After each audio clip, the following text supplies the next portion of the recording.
Nah saya nggak tahu nih, saya dapat cerita ini dari Vite, our mutual friend, bahwa pada saat cancer kamu juga melakukan maraton di Himalaya.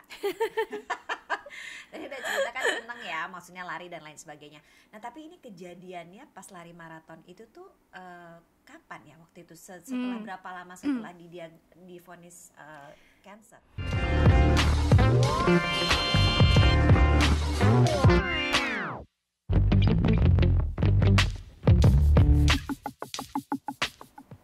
Hai, ketemu lagi dengan saya Arleta Danisoro di podcast Saya Hebat, podcastnya Yayasan Kanker Anak Indonesia, di mana biasanya kami menampilkan tamu-tamu yang hebat. Dan tamu saya kali ini juga adalah seorang perempuan yang luar biasa hebatnya. Namanya adalah Haryati Lawijaya atau yang biasanya lebih akrab dipanggilnya dengan Faye. Hai Faye. Halo Mbak Leta. Sama Faye ini ya, saya itu sebenarnya taunya tuh dari salah satu teman baik saya. Jadi kita punya mutual friend. Saya ini sudah kontak-kontakan sama dia, pengen ngobrol-ngobrol itu semenjak 2018 kali ya, apa 2019. Beberapa kali juga mau dijadikan tamu di podcast Saya Hebat, tapi memang belum berjodoh ya, karena ada aja waktu itu halangannya. Tapi hari ini akhirnya gitu ya, Faye bisa bergabung bersama kita di podcast Saya Hebat. Terima kasih ya Faye. Terima kasih Mbak Leta for having me. Sudah meluangkan waktu di sini gitu ya, udah mau berbagi cerita yang mudah-mudahan sih bisa menjadi inspirasi buat tentunya adik-adik kita, para penyintas kanker yang sekarang masih berjuang gitu ya, atau buat kita semua lah in general gitu. Karena Faye ini mempunyai sebuah kisah yang kalau saya sih pas waktu mendengarnya saya tuh nganga gitu ya, saya tuh nganga gitu. Kisahnya apa sih yang membuat saya nganga nih? Coba kita dengar aja cerita Faye, karena Faye ini waktu di tahun 2016 ya Faye ya kira-kira ya. Iya, diagnosa kansernya ya. Nah, jadi Faye ini adalah seorang cancer survivor gitu ya, tapi dia malahan melakukan hal-hal yang menurut saya impossible, tapi dia lakukan juga dan ternyata bisa loh gitu. Jadi intinya sih whatever you put your mind gitu ya, you set your mind into it, itu pasti bisa gitu ya. Karena dia ini suka lari gitu, dan ternyata yang lari segitu banyak, lama, panjang. Oke, tapi sebelum kita mendengar kisah itu, pengen tahu dulu nih waktu itu awal ceritanya, waktu didiagnosa tuh gimana? Well, pertama kali didiagnosa itu Oktober 2016 ya. Nah, waktu pertama kali dikasih tahu gitu ya, ya pasti kaget lah ya. Soalnya sebenarnya saya makan lifestyle harusnya baik-baik aja loh, gak ada yang aneh-aneh gitu ya. Saya juga nggak suka junk food gitu ya. Jadi teman-teman saya pun heran, dan saya suka banget olahraga, dari dulu saya seneng olahraga. Ya. Olahraganya apa dari dulu kalau boleh tahu? Macam-macam. Macam-macam, lari, sepeda. Iron Woman lah ya pokoknya. Weight lift. Macam-macam ya. Pokoknya sudah benar-benar melakukan gaya hidup sehat, makan junk food enggak, terus tiba-tiba waktu itu didiagnosa dengan cancer. Ada gejala-gejala enggak sih? Well, harusnya ada, cuman mungkin karena saya orangnya nggak suka dirasa-rasa gitu ya. Jadi ya kayak kayaknya ini biasa aja, mungkin lagi stres aja, kecapean gitu kan. Ya, sampai akhirnya tiba-tiba dan ketawanya juga nggak sengaja loh Mbak Leta. Nggak sengajanya tuh gimana? Nggak sengajanya gitu ya, itu gara-garanya sebetulnya sakitnya sakit tipes. Habis tipes itu kan biasanya masih tetap harus cek darahnya kan, widalnya udah balik normal belum? Ke lab dong. Lab biasanya tunggu hasilnya 2 jaman kan. 2 jam. Ya saya di rumah sakit kayak ngapain ya 2 jam gitu ya, masa bengong-bengong aja. Akhirnya impulsif banget lihat, oh ya ini ada option ya, aku udah lama juga ya kayaknya nggak cek, ya udah deh kalau kosong masuk aja gitu. Ya kosong masuk. Nah terus udah gitu diperiksa, terus dokter bilang oh ini ada polip. Jadi waktu itu kanser di rahim kan ya, di serviks. Terus polip nih, cuma karena polipnya besar jadi harus diambilnya surgery gitu kan. So balik lagi deh nanti kalau udah selesai lah tipesnya gitu kan. Singkat cerita balik lagi, udah dibius total, udah ngilang gitu ya. Pas balik lagi udah nyadar, kata dokter nggak jadi tuh tadi operasinya, karena tadi waktu mau diangkat pendarahan besar gitu kan. Jadi perhaps it's not polyp. Jadi yang mereka lakukan adalah biopsi. Nah terus saya suruh balik lagi besokannya, ya udah ada feeling gak enak sih ya Mbak Leta, maksudnya biasanya biopsi kan bisa 2-3 hari, ini suruh besokannya langsung balik gitu kan, pasti kayaknya ada apa-apa deh gitu ya. Terus ya udah, nah di sini waktu itu dibilanginnya kansernya apa namanya stadium 1B. Oke, jadi masih dini lah. Iya. Masih dini. Terus disuruh balik 3 hari lagi, suruh surgery, gitu kan. Cuman waktu itu, aduh, dokter sebentar dulu, saya tuh udah daftar maraton ke Kuba, tiket udah, hotel udah, latihan udah berbulan-bulan gitu. Jadi saya bilang, saya pergi dulu ya, nanti pulangnya aja. Dimarahin sih sama dokter. Cuman waktu itu saya mikir, aduh, dokter nih kalau saya nggak pergi, nanti mental saya yang kena gitu ya, kayak seolah-olah because of this illness gitu ya, it stop my world. Aku nggak mau gitu kan. Jadi I think that the last thing that I need ya, maksud itu aku butuh apa ya, mental aku, moral aku apa namanya nggak down gitu kan. So tetap pergi terus di sana ya, aku waktu itu pergi pikir ya udah pokoknya yang penting pergi dulu, kalau nggak kuat ya udah, maksud itu tapi at least aku udah coba. Nah ya udah pergi, selesai maratonnya, pulang. Nah di pesawat kan lama ya, 34 jam ya, pokoknya lebih dari 30 jam. Baru mikir, oh iya ya, kenapa nggak second opinion. Ya udah nyampe Jakarta, browsing, ya udah deh, paling dekat kan ke Singapura ya. Ya udah cek di sana, ternyata udah menyebar. Jadi dari serviks itu udah nyebar ke usus, bladder, sama ini liver. Udah bukan 1B lagi dong. 4B. Paling akhir udah kayak one step in front of exit gate, tinggal bye-bye. Ya karena waktu itu sendiri apa ada teman atau keluarga yang nemenin? Nah sendirian, karena kebetulan aku tuh orangnya in my lowest moment gitu kan, aku lebih senang sendirian. Karena bukannya apa ya, Mas, itu tiap orang niatnya baik, betul. Berusaha ngasih tahu dengan pengetahuannya sendiri apa yang buat orang tersebut gitu ya. Tapi kan tiap orang beda-beda. What's good for you belum tentu good for me, and vice versa gitu kan. So daripada banyak suara tuh aku lebih seneng kalau lagi in my lowest moment sendirian, supaya ya aku dengerin suara sendiri gitu ya. Nah jadi ya udah pergi sendiri, terus mikir lagi tuh waktu di Singapura dibilang ya udah, aku bilang tanya ini treatmentnya apa ya gitu ya, ya dikasih tahu lah basically the chemo, radiasi dan lain-lain. Masih belagu tuh waktu itu.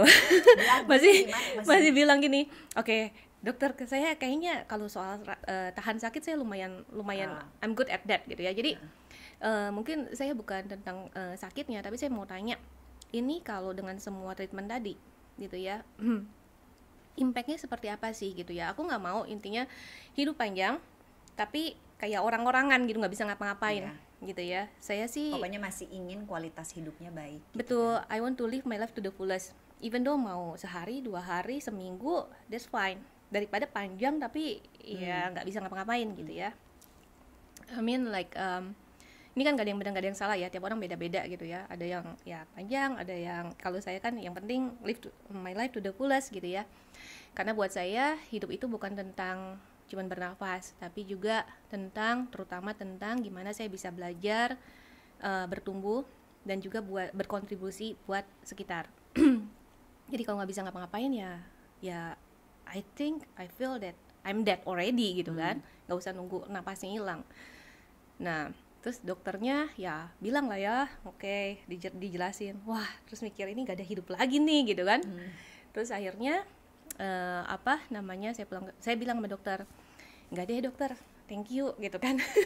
Ditolak. Terus dokternya bilang, kenapa kamu nyerah gitu kan. Enggak, aku bilang even though kamu bilang chance saya 1%, it's still a chance gitu ya, aku nggak akan nyerah. Tapi ya itu tadi yang aku jelasin, aku nggak mau hidup lama tapi nggak bisa ngapa-ngapain gitu ya. Jadi ya udah, thank you dokter, nggak deh gitu kan. Ya udah, singkat cerita pulang. Pesawat mikir, karena kerjaan saya selalu di bidang teknologi kan, digital. So kalau di digital kan selalu ada inovasi baru, cepet banget kan. Jadi di pesawat tuh mikir, ini kan penyakit udah ada puluhan tahun ya, masa sih kagak ada inovasi dari dulu gitu kan. Sampai Jakarta, again browsing lagi cari tahu gitu kan. Ternyata waktu itu saya nemunya ini di apa namanya di Jerman tuh ada gitu ya, targeted chemo, targeted radiasi gitu ya. Terus kebetulan saya ada teman di Jerman minta tolong cek dong di rumah sakit itu. Terus ya udah dia kasih tahu aku, ada nih Faye, tapi itu rumah sakit umum. Nah terus saya mikir lagi nih, saya tuh orangnya very open to try new thing, new innovation, but I don't want to be a guinea pig juga kan. Jadi saya percaya orang bisa itu karena biasa. Nah ini kalau rumah sakit umum ya kan nggak fokus di situ.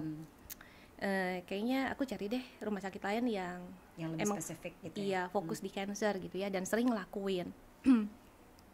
Nemuin lah tuh di China gitu ya.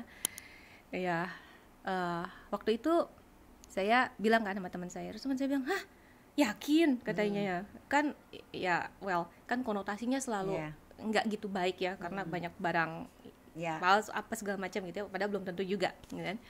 Nah tapi ya itu gitu ya, saya ngerasa ya feeling saya ya udah, saya kayaknya nyaman kok, udah pergi aja, ya udah pergilah saya ke sana gitu.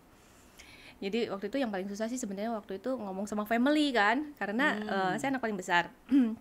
My dad already pass away udah lama. Jadi kalau ada apa-apa tuh biasanya larinya ke kafe gitu. Jadi kan bingung ya, aduh kalau misalnya aku kenapa-napa nih, mereka gimana ya? Padahal aku sombong banget ya, padahal nggak apa-apa juga sih. Geranya aja aku gitu kan. Terus udah gitu yang kedua tuh aku mikir ya, aduh cara ngomongnya gimana nih ya, sama terutama my mom gitu kan. Ya akhirnya aku cuma bilang sama my mom, ya kan mau nggak mau tetap harus ngomong ya, kalau nggak tiba-tiba anaknya ngilang gitu ya berapa lama, terus ketemu botak gitu kan aneh. Akhirnya aku bilang, Mam, aku mau pergi berobat ya gitu ya, lumayan lama nih gitu kan. Emang sakit apa? Ya cancer. Loh bukannya itu sakit yang mematikan gitu kan. Aku udah tua kan. Terus aku bilang, ya mama mau sakit apa juga ya bisa aja, kalau harus udah waktunya mati ya mati aja, aku bilang. Jadi ya kayak tipes demam berdarah juga, kalau ya waktunya ya orang nggak kenapa-napa aja sehat juga bisa tiba-tiba hilang aja gitu kan. Jadi aku berusaha take it like apa ya, kayak ini hal kecil mam, tenang aja gitu. Nah ya udah pergi. Aku masih ingat tuh gitu kan, waktu itu di China Desember tuh aku pergi. First time targeted chemo itu malam Natal tuh. Besokannya bangun tidur gitu ya, kayak ya tetap aja gitu nggak bisa gerakin badan karena sakit banget gitu ya. Jadi sebelum chemo malah aku ngerasanya kayaknya baik-baik aja. Waktu abis chemo walaupun katanya targeted, jadi udah targeted itu masih juga dimasukin pakai IV, masuk di infus karena kan takutnya ada yang nyebar gitu kan. Nah waktu besokannya bangun gitu ya, aduh sakit banget ya semua, dari ujung kaki ke ujung kepala sampai ke tulang-tulang gitu ya. Balikin badan aja diranjang, aduh susah banget gitu kan. Padahal biasanya aku orangnya aktif ya, aku suka solo travel ke tempat-tempat yang kalau kata teman saya aneh-aneh gitu sendiri gitu kan. Suka maraton, scuba diving, macam-macam lah, naik gunung gitu. Tiba-tiba balikin badan sendiri aja susah bener. So that the very first time aku ngerasa mental aku down. Jadi selama dalam ya dari sejak divonis sampai hari sebelum kemo aku masih mikirnya, ya udah deh, I have cancer but it doesn't have me gitu kan. Cuma pada saat nggak bisa ngapa-ngapain, mental down, untungnya masih sadar mentalnya down gitu ya. So I feel like this is the last thing that I need gitu ya. Ya saya mikir gitu ya, ya udah stop denying. Lu kenapa-napa sih sebenarnya gitu kan, Faye gitu kan, bukannya apa tetap bilang bahwa I have cancer but it doesn't have me gitu, karena kenyataannya enggak, aku down. So aku mikir lagi nih, I have to do something ya. Nah buat aku tuh biasanya kalau aku lagi down, aku senangnya activity, karena it helps me kayak dapetin energi balik gitu ya. Terus aku pikir ya udah deh, aku mau jalan deh keluar gitu ya. Rumah sakit kebetulan di belakangnya ada Gunung Bayun. Gitu ya. Di kota apa kalau Guangzhou. Oh di Guangzhou. Nah terus udah gitu, tapi kan itu musim dingin ya. Terus abis kemo, basically kan nggak ada immune system at all kan. Betul. Terus tapi boleh waktu itu diizinkan untuk of jalan? Of course nggak boleh. Jadi of course nggak boleh. Kata dokter enggak, kamu nggak ada immune system and it's very cold outside gitu kan. Ya udah, tapi dokternya pergi ya, terus mikir lagi. Tapi kan yang tahu diri aku kan aku sendiri. And I really need that gitu kan, untuk get my mental back gitu ya. Jadi singkat cerita aku sneak out dari rumah sakit. Itu gimana tuh maksudnya sneak out dalam keadaan badan tuh kan lagi sakit Iya. semua. Tapi like my mind tentang aduh ini mental saya lagi down nih, I do need to do something to get my mental back gitu ya. Jadi ya berusaha mengalahkan rasa Semua yang lain rasa. karena saya punya kayak kekhawatiran yang lebih bahwa my mental down gitu kan. Nah jadi ya udah, kalau waktu itu saya di lantai 3 tuh kebetulan. Kalau misalnya saya naik lift gitu ya, kan ketahuan depannya nurse station. Jadi saya lewat itu tangga darurat. Bandel ya. Iya. Tangga darurat. Terus ya udah jalan. Tapi ya well again gitu ya. Dulu saya sombong gitu ya. Dalam artian saya pikir pasti bisa lah ya. Sakit banget. Jadi kayak this is like aku sampai bilang sama diriku sendiri, 1 kilometer aja deh Faye, pokoknya gitu ya. Jalannya sakit banget dan aku cuman kayak ya udah lihat kaki aku udah pokoknya move gitu kan. Dan aku cuma lihat jam ini, aku kayak ya udah nih pokoknya 1 kilo aja gitu ya. Yang hold my tears itu cuman ya ego aku sendiri lah, sendirinya yang sneak out gitu ya, ngapain nangis gitu kan. Terus ya udah deh, singkat cerita balik lagi rumah sakit. Cuma ya itu tadi saya underestimate kan, saya pikir ya saya kan biasa suka maraton apa, masa ini nggak bisa gitu ya. Lama tuh, ternyata udah ditungguin sama dokter sama suster. Udah mau masukin obat. Iya. Guru yang mau menghukum murid yang nakal. Iya, terus aku akhirnya bilang, aku bilang sama dokternya, dokter don't get me wrong gitu kan. The fact aku jauh-jauh dari Jakarta ke sini because I trust your expertise gitu ya, but I also believe it always takes two to tango gitu ya. You do your best dengan expertise-nya kamu, I have to do my best juga gitu ya. And aku bilang tiap orang kan lain-lain ya. Ada orang yang misalnya dapetin semangat gitu kan dari makan, dari nonton, dari baca gitu. Aku tuh dari activity, aku bilang. Terus ya udah deh, aku sekalian aja gile aja gitu bilang ya sama dokter, can't you see I feel much better loh gitu. Which is bener, karena mungkin ya satu pada saat aku bisa balik lagi, actually I feel much better dalam artian oh ya, I know no matter how crazy this illness gitu kan, I'm going to manage it. Manage it itu dalam artian bukan soal hidup matinya ya, tapi aku nggak akan jadi orang-orangan lah basically. Sakit ya sakit, but I know I'm in control gitu ya. Terus yang kedua ya mungkin karena udah bergerak ya, badannya feel much better gitu ya. Soalnya orangnya biasanya dari dulu emang suka gerak, jadi kalau nggak bisa kayaknya juga tambah-tambah ya. Bener ya gitu kan. Oh dan ternyata after itu semua saya baca di National Geographic itu ya, ternyata kalau orang olahraga kan keringetan, keluarin endorfin juga gitu ya. And endorfin itu katanya act like morphine. Ya benar-benar. Jadi iniin rasa sakit juga. juga. Tambahan dong ya, bisa bikin fly dan nyaman.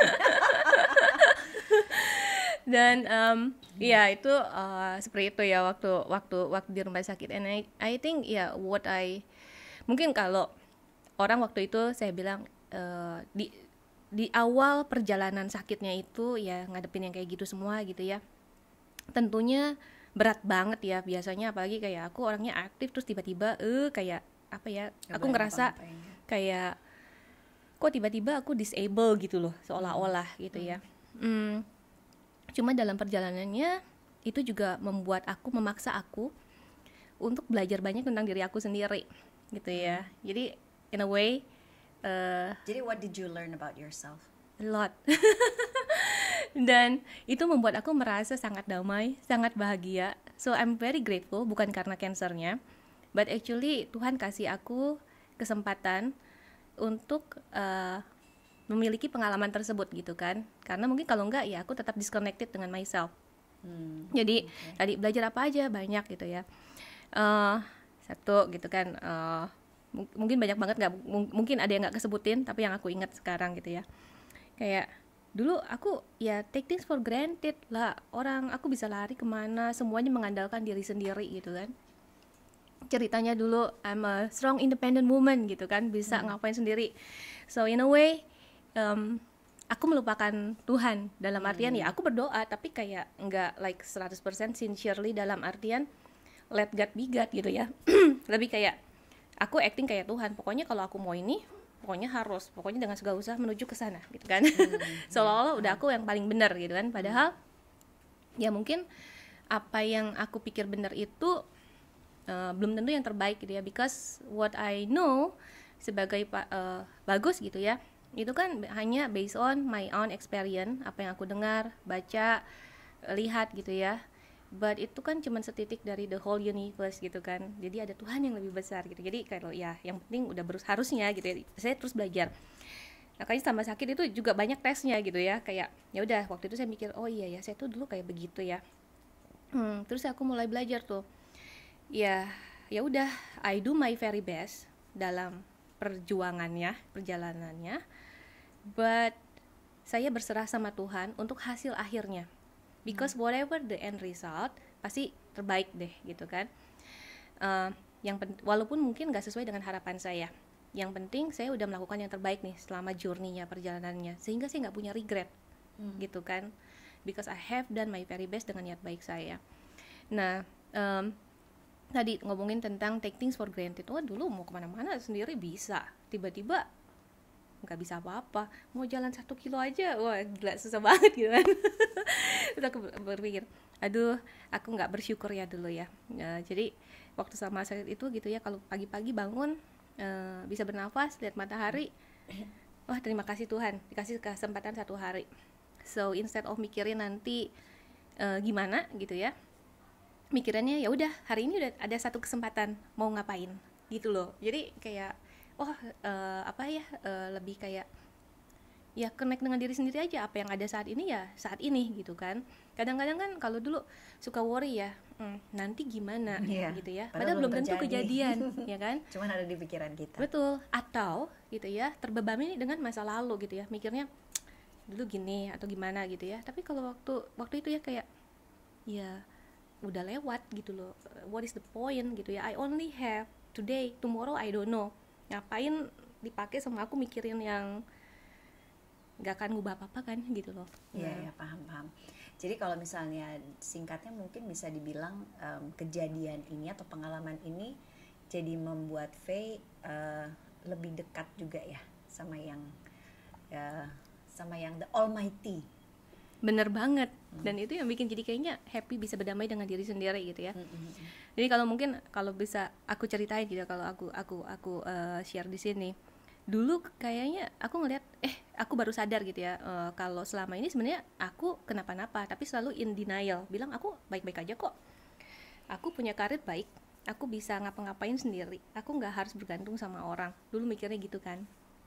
Terus ya I'm fine gitu ya. Tapi ternyata pada saat sakit itu aku baru realize, oh iya ternyata Faye selama ini tuh bukan jadi Faye yang sebenarnya.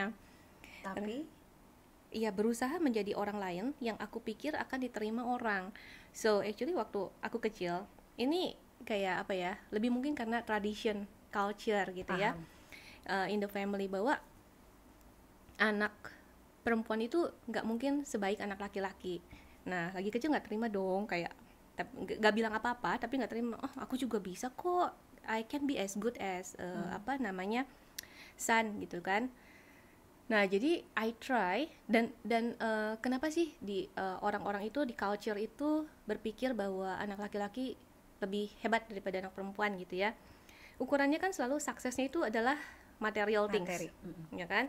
Oh karena bisa posisi tinggi, bisa ya pokoknya everything materi lah ya. Gitu ya. Nah so dari kecil karena aku mau membuktikan nih, aku harus membuktikan bahwa aku bisa, supaya aku bisa diterima, that a daughter can be as good as son. So tanpa sadar Faye waktu kecil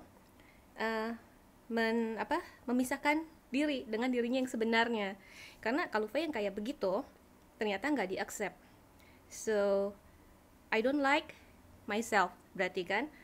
So I disconnect dengan diri sendiri dan berusaha menjadi ya whatever yang dipikir akan diterima. Paham. Gitu kan. Ya jadi kerjanya cuma buat achieve, buktiin.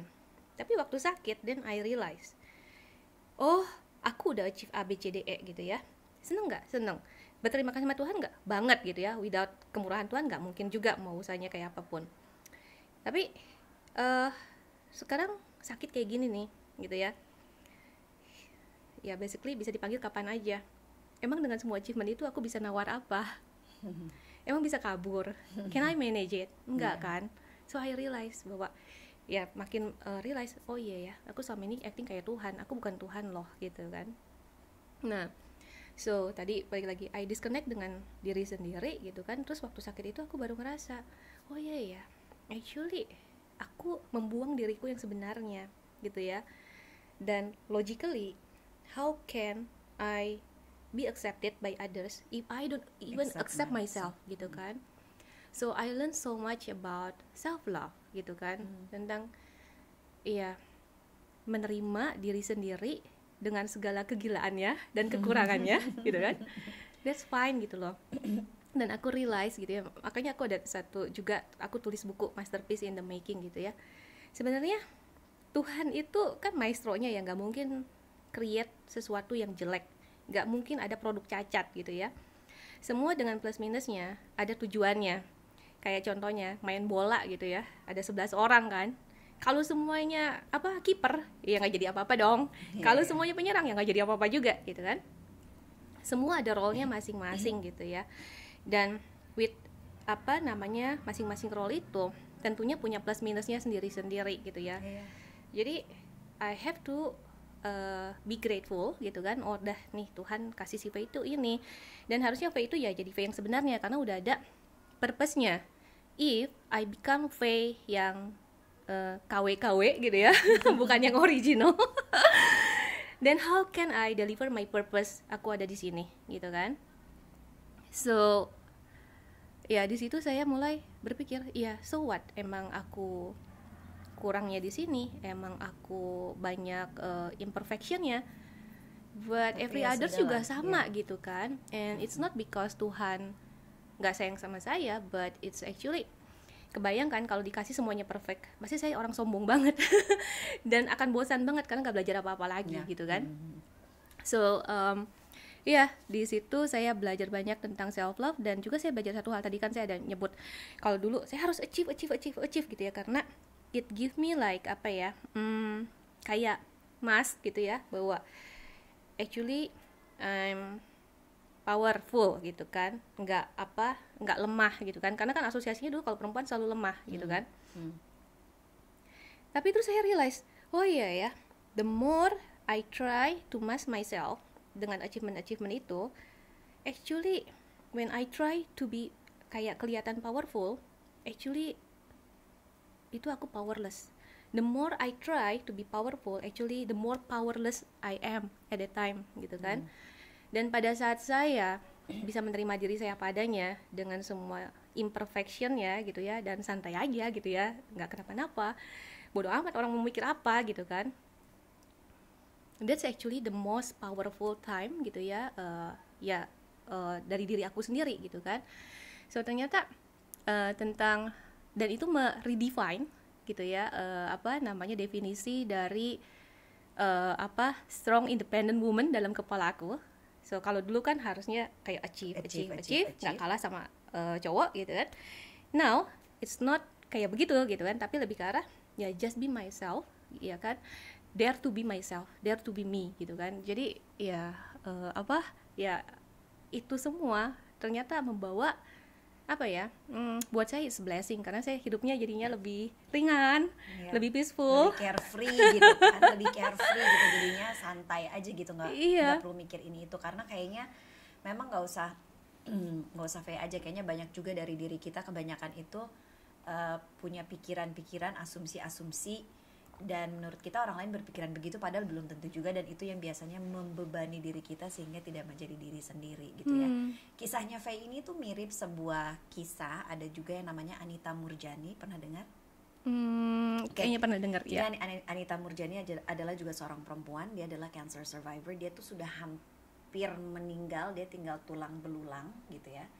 Dan dia pada saat itu dia merasakan bahwa pada saat dia udah koma, in state of coma, dia tuh kayak keluar dari tubuhnya dan dia bisa melihat langsung semuanya tuh kayak apa. Dan pokoknya dokter tuh udah ini mah udah tinggal nunggu aja.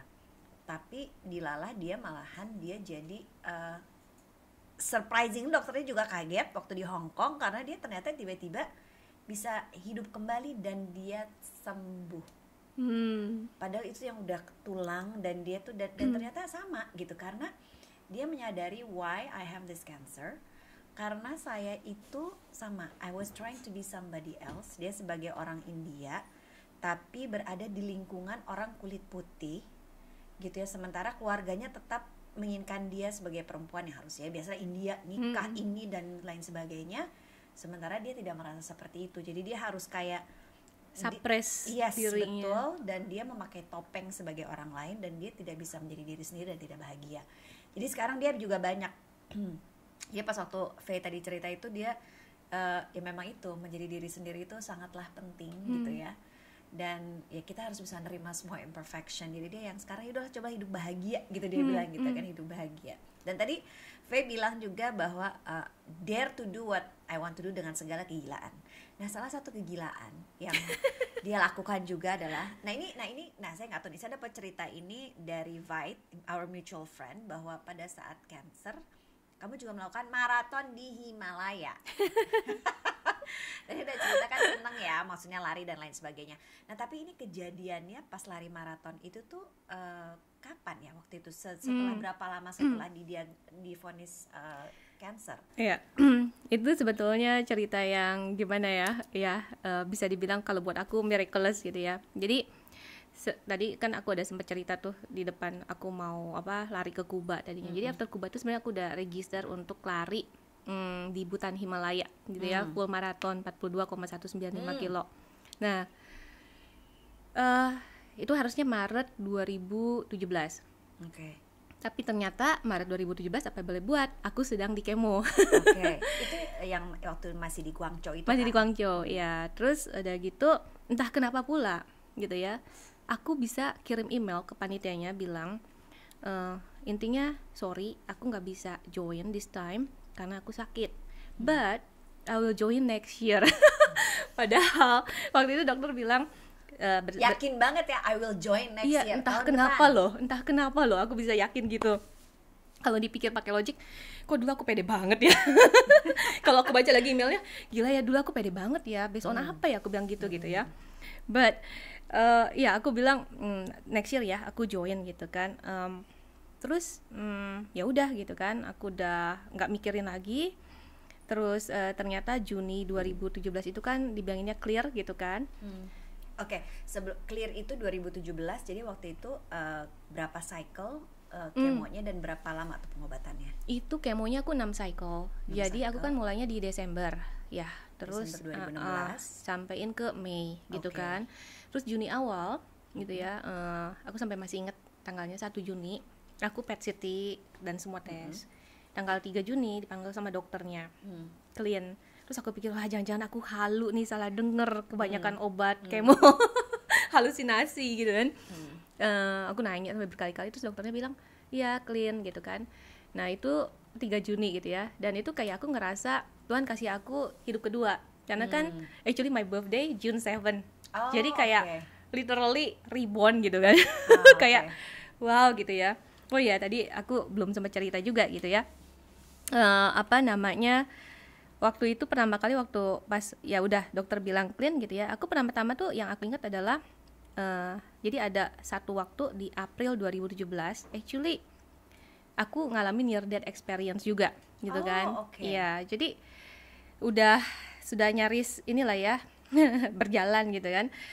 Terus tapi waktu itu aku bilang sama Tuhan, jadi aku bilang oh Tuhan ini waktunya ya gitu ya, so if this is the time I'm okay gitu kan, even though my life far from perfect gitu kan, banyak banget kekurangannya, but I know I have done my very best dengan semua niat baik aku. Ya orang mikirnya apa ya itu ya terserah orang, tapi Tuhan tahu gitu ya. So I have no regret, so I'm ready. Tapi aku bilang if you want me to continue nih, ya ampun Tuhan ini sakit bener gitu kan. So there must be something that you want me to do for you. Kalau itu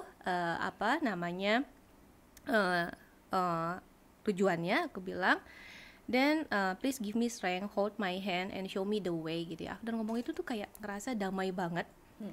damai yang nggak bisa dijelaskan dengan kata-kata, happy banget yang nggak bisa dijelaskan dengan kata-kata, sampai nangis gitu ya, kayak Tapi waktu itu masih sadar atau aku nggak tahu antara nggak sadar dan sadar, Oke. pokoknya udah nggak jelas deh. Ah. Cuman aku kayak ngerasa oh balik lagi, terus aku tidur damai banget. Besok pagi itu aku kayak nggak tahu happy terus gitu ya, kayak aku udah ngerasa sih waktu itu kayaknya aku sembuh deh, tapi kan kegeeran kali ya gitu ya. Nah jadi waktu Gak mau sombong juga gitu iya, kan. waktu Juni dokter bilang gitu tuh aku kayak serius nih gitu kan. Waktu ternyata oh iya bener gitu ya, yang kepikir tuh ya kata-kata aku waktu itu, disuruh ngapain ya dikasih second life. Karena aku bilangnya kan ya kalau ada yang Tuhan mau aku kerjain nih gitu ya, makanya disuruh continue, aku kan minta strength. Nah sekarang dikasih continue, nah disuruh ngapain ya gitu kan. Itu yang kepikiran gitu ya. Lalu? Nah balik yang soal tadi lari gitu ya, tiba-tiba terus aku tuh ingat lagi, iya waktu itu kan aku mau lari ya gitu ya. Nah kalau biasanya aku lari cuman karena hobi gitu kan, this time aku lari for a cause gitu ya, karena waktu itu kan di rumah sakitnya rumah sakit cancer, semuanya orang cancer. Tiap hari aku lihat orang datang dan pergi literally gitu ya. It's kind of gloomy kan, kayak seolah-olah nungguin giliran ya kan. And many people ngerasa bahwa percuma nih diterusin juga gitu kan, karena ya pasti at the end pergi juga. Atau ada juga yang bilang bahwa after all this terapi gitu ya, kayak kemo, radiasi kan ngerusak ke badan gitu ya, in a way nggak mungkin punya hidup lagi yang benar-benar hidup gitu ya. So banyak yang kayak apa ya, kayak losing the hope. Dan saya juga lihat gitu ya, kebanyakan orang yang losing the battle gitu ya, bukan karena kayak sakitnya sendiri di depan gitu ya, tapi karena udah nutup nutup pintu, karena udah kehilangan dulu harapan, semangat. So waktu itu saya kebetulan orangnya observer gitu ya, jadi saya ngerasa aduh sayang banget ya gitu ya, aduh Tuhan, I don't want people itu kehilangan hope gitu ya. So jadi lari itu aku berpikir bahwa aku mau menyemangatin pejuang-pejuang yang lain yang aku kenal, supaya mereka tahu sebenarnya ya semuanya bisa, tergantung diri kita sama ya of course ya dengan izin Tuhan gitu ya. Jadi regardless apa yang terjadi dengan badan kita gitu ya. So I believe kita itu nggak cuma badan kita, our body is not us gitu kan. Maksud itu ya ada hati, pikiran gitu ya, bukan cuma badannya aja.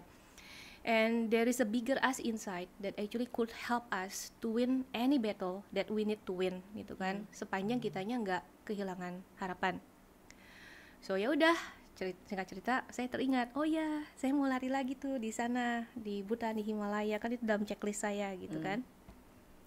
Nah waktu itu saya udah mulai vegan tuh, saya udah nggak makan daging. Terus udah gitu kan, kalau orang-orang kan asumsinya kalau nggak makan daging nggak akan protein, nggak akan kuat tuh gitu kan. Terus kan gara-gara kemo yang ke impact tuh bone marrow saya, jadi darah merah, darah putih tuh low gitu ya. Waktu saya bilang sama dokter saya yang di China, dia bilang, are you trying to suicide? Aku bilang, enggak dokter, I want to feel alive gitu kan, bukannya suicide gitu kan. Nah, ya tapi tentunya aku juga nggak mau kayak pergi tanpa persiapan gitu kan. Then I'm stupid kalau gitu kan. Jadi aku tuh sampai belajar plant based sport nutrition, ya latihan, ya pokoknya semuanya deh ya untuk prepare. Nah, kenapa sih aku mau pergi gitu ya? Selain karena in my checklist aku seneng Himalayas, aku seneng lari. Tapi ya tadi mau nyemangatin gitu ya. Jadi di sana itu kan high altitude kan. Iya. Makanya ini kok maunya lari gitu, napas aja susah. Saya pernah kena high altitude sickness, tahu rasanya kayak apa. Terus ini lari gitu kan. Hebat banget. Iya, jadi ya cuacanya kan kayak ekstrim ya, pagi kan dingin banget. Kalau siang kan mataharinya panas banget gitu, kan, walaupun anginnya dingin. Iya gitu kan. Bener, banyak debu pula gitu kan. Kalau udah di yang gunung-gunung, dan itu kan kayak trail ya gitu, bukan yang road ini. Ya berat, tapi ya, dan this is something that I also learn gitu ya. Waktu lari itu udah kayak aduh pengen berhenti banget gitu ya. Tapi yang aku ingat ya udah deh, every kilometer I run, I dedicate this for si A, si B yang aku kenal gitu kan. Dan amazingly gitu ya, itu kasih kekuatan. Jadi ternyata ya, then I learn something gitu ya. Pada saat kita niatnya ingin memberi, at that time actually we receive gitu ya. Jadi apa yang kita berikan itu balik lagi ke kita gitu kan.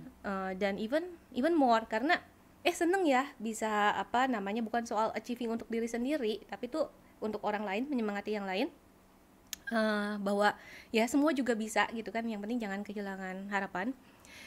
Tapi juga kayak apa ya, ternyata ya yang dipikir impossible itu bisa menjadi possible ya pada saat kita punya niat bukan untuk diri kita aja, niatnya untuk apa tuh, orang lain juga gitu loh.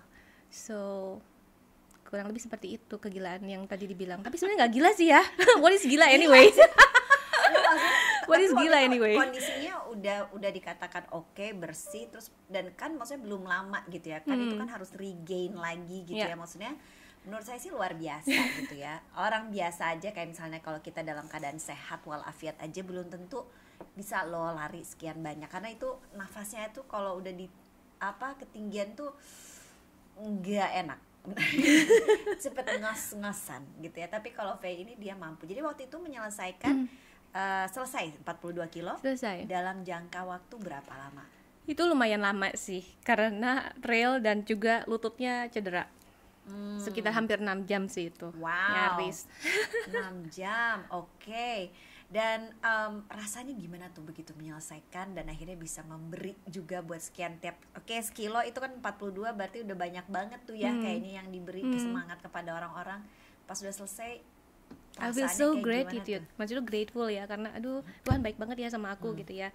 Aku masih boleh experience ini, hal-hal yang aku suka, dan even more I can also support others gitu ya, karena kan ya teman-teman yang lain kan tahu gitu ya. Terus waktu tahu kan mereka juga, ya lo ternyata bisa ya gitu, kayak lead up lagi gitu, kayak mereka itu bisa gitu ya, ternyata apa yang dipikiran gitu ya dengan kenyataan beda ya, ternyata bisa loh gitu ya. Jadi dan itu nggak bisa diukur dengan apa ya, nggak bisa diukur dengan uang gitu loh, apa tuh happinessnya.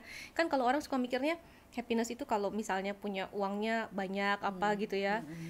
But and actually ya dari sakit itu, even waktu sakit tadi saya ceritakan, actually that was like kind of my happiest moment in my life. Kayak waktu kayak aneh kan, itu kan waktu aku sakit berarti umur 38 menuju 39. Aku ngerasa 38 tahun hidupku aku gak pernah se-happy dan sedamai itu loh. Dan itu membuktikan ternyata happiness bukan tergantung dari situasi di sekeliling kita, but actually it depend on what inside us gitu ya.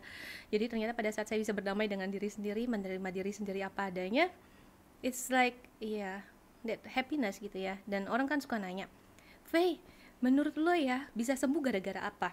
Number one, pasti karena Tuhan gitu ya. Tuhan baik sama saya. Kedua gitu ya, aku ngerasa baiknya gimana, aku bisa finding myself gitu ya, jadi ketemu lagi sama diri sendiri, jadi lagi belajar jadi diri sendiri lagi gitu ya. Dan pada saat saya bisa mengalignkan diri saya gitu ya, maksud itu jadi diri saya yang sebenarnya, that's actually that healing moment gitu ya, dengan rasa kedamaian dan happinessnya bukan kayak happiness yang kalau achieve sesuatu kan happy juga ya, ini bukan, tapi kayak apa ya, konten gitu loh, kayak paham, ada kayak berisi, nggak ada yang kosong gitu. Jadi kita ngerasanya ya seneng betul aja gitu. Dan bukan karena sesuatu yang kayak apa ya, didapat dari apa tuh, karena dapat terus happy gitu ya, bukan, tapi a lot of learning dari suffering yang ada itu ternyata agak aneh sih ya, kayak paradoks ya. Dari suffering, painful, dan failure yang ada itu ya, pada saat ternyata kita berani dealing dengan itu, menghadapi itu, dan eventually kita belajar dari situ, it's like that kind of contentment yang ternyata tuh kayaknya dalam banget gitu ya, yang kayaknya ya nggak superficial dalam artian sebentar hilang gitu kan. It's like ingrained, kayak mengubah saya jadi orang yang berbeda. Jadi kalau misalnya ini benar-benar literally tuh life begins at 40 ya buat Faye ya.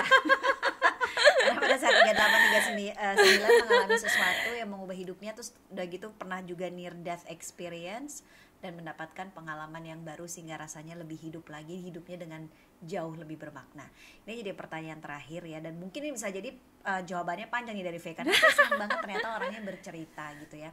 Tapi gini, kalau misalkan orang mendapatkan kesulitan, tidak semua orang tuh kayaknya bisa memandang gitu ya, atau menerima seperti Faye nih gitu. Karena saya ini kalau ngelihat Faye gitu dari awal tadi kita bertemu gitu ya, tatap muka untuk pertama kali walaupun pernah berkomunikasi sebelumnya, kayaknya kamu tipe orang itu yang kayaknya yang ya happy aja gitu ya, cheerful gitu, senyum gitu, kayaknya nggak ada beban gitu ya. Nah tapi banyak juga orang kalau dihadapkan dengan sebuah masalah, dirundung dengan masalah, mereka tuh adanya jadinya kayak ya kalau orang Jawa bilang tuh kayak kemusung gitu kan. Jadi tidak melihat sisi positifnya tapi selalu melihat sisi negatifnya. Nah mungkin buat ini bisa jadi penyemangat juga gitu ya, buat yang sedang menyaksikan atau mungkin sedang ada keluarga atau dirinya dalam masalah, entah karena penyakit atau mungkin yang lain, atau mungkin adik-adik kita juga para pejuang kanker ini, untuk bisa mendapatkan sikap attitude yang seperti itu tuh gimana? Oke. Tadi kalau bilang kayaknya gak ada beban, ada kok Mbak. Orang hidup pasti selalu ada beban selama masih ada hidup. But ya, karena selalu ada beban gitu ya, apapun lah ya jenisnya, bentuknya gitu ya, atau depth-nya gitu ya. Tapi pada saat kita number one gitu ya, pada saat kita melihat misalnya nih bebannya 1 kilo, tapi kalau kita melihatnya bahwa ini 100 kilo nih, rasanya beneran 100 kilo. But if we see this one 1 kilo, tapi kita bisa ya ini 1 ons, terjadilah gitu. Jadi that's our perception gitu ya. Dan yang paling penting lagi yang kedua gitu kalau buat saya, pada saat saya ada beban, ada masalah gitu, dihadapkan dalam masalah, saya nggak bertanya why me, kenapa saya, tapi saya lebih ke arah Tuhan, kamu mau saya belajar apa sih dari kejadian ini, what I have to learn gitu ya. Jadi saya nggak ngelihat beban itu just beban, but because Tuhan mau saya belajar sesuatu. And if I can learn gitu ya, artinya Faye akan menjadi Faye yang lebih baik, semakin dekat dengan Faye yang sebenarnya, yang harusnya deliver sesuatu, purpose sesuatu gitu ya. Jadi ya karena, dan itu terbukti gitu ya dari perjalanan saya waktu saya salah satu yang quote unquote ya, masa tersulit saya waktu cancer gitu ya. I learn so much di situ, and it's a blessing for me gitu kan. Jadi kalau ada masalah, saya sekarang lihatnya, challenge actually could be a blessing. It depends on us. Masalah bisa menjadi berkat tergantung dari gimana kita memandangnya. Kalau kita memandangnya sebagai kutukan karena saya, atau hukuman karena saya nggak good enough gitu ya, ya udah saya akan ya ke bawah gitu ya. But if I see it as ada masalah, ini adalah opportunity, kesempatan untuk saya belajar sesuatu supaya saya jadi lebih baik lagi. Dan bukan hanya untuk saya, baiknya lagi gitu ya.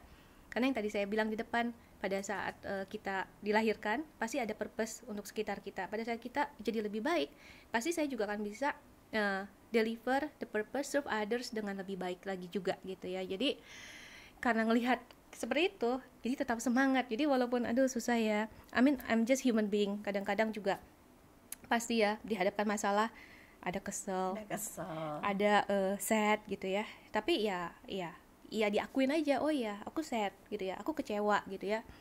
Tapi ya aku terus lihatnya adalah ya udah, dari kecewanya ini, dari sadnya ini, actually Tuhan suruh saya belajar apa gitu kan. Jadi seperti itu sih kurang lebih. Mudah-mudahan pola pikir yang seperti itu bisa diterapkan kepada kita semua, sehingga selalu bisa mempunyai sikap mental yang positif gitu ya, selalu yang positif. Faye, terima kasih banyak sudah mau hadir di podcast Saya Hebat.